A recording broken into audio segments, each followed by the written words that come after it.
गांव में रहने वाली टुनी चिड़िया बहुत ही प्यारी और मस्तिखोर थी। उसकी आंखें हमेशा हंसी और खुशी से भरी रहती थीं। वह अपने गांव की सबसे प्रसिद्ध चिड़िया थी। उसकी मित्रता से लेकर उसकी खूबसूरती तक की कई कहानियां गांव वालों के बीच प्रसिद्ध थीं। एक दिन टुनी की मां ने उसे बताया कि टुनी की शादी की तैयारियां हो रही है। टुनी को बहुत खुशी हुई क्योंकि वह अपने प्रेमी टूना के साथ हमेशा की तरह खुश थी। टूना भी उसे बहुत पसंद करता था और उनके बीच की दोस्ती को प्यार में बदलने का समय आ गया था। शादी के दिन सभी चिड़ियों ने बहुत उत्साह से टुनी की शादी की तैयारियों में भाग लिया। टुनी के लिए खास ब्राइडल लहंगा तैयार किया गया था, जो उसे बहुत ही सुंदर और आकर्षक बना रहा था। शादी की रस्में शुरू हो गईं और टुनी बहुत ही सुंदर लग रही थी। उसके नाच गाने में सभी चिड़िए महिलाएं भाग लीं और सभी बहुत ही खुश थे।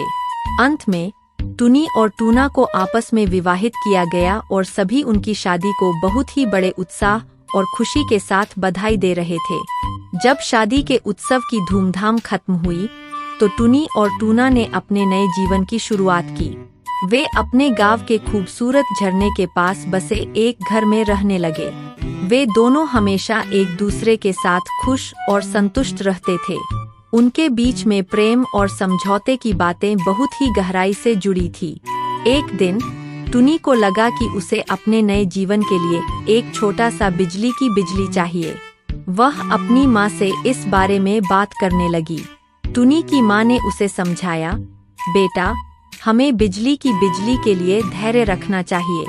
हमें अपने संसार की देखभाल के लिए खुद को समर्पित करना होगा। टुनी ने अपनी माँ की बात को समझा और उसने अपने जीवन के नए मार्ग को स्वीकार किया। वह और टूना हमेशा एक दूसरे का साथ देते रहे और उनके नए जीवन को खुशहाली से भरा। इस कहानी से हमें यह सीखने को मिलता है कि प्रेम और समझौते के साथ एक साथ जीना कितना महत्वपूर्ण होता है। टुनी और टूना की यह खास दोस्ती हमेशा हमें याद रहेगी और हमें यह भी याद रहेगा कि वे किस प्रकार अपने नए जीवन की शुरुआत को साथ मिलकर किया।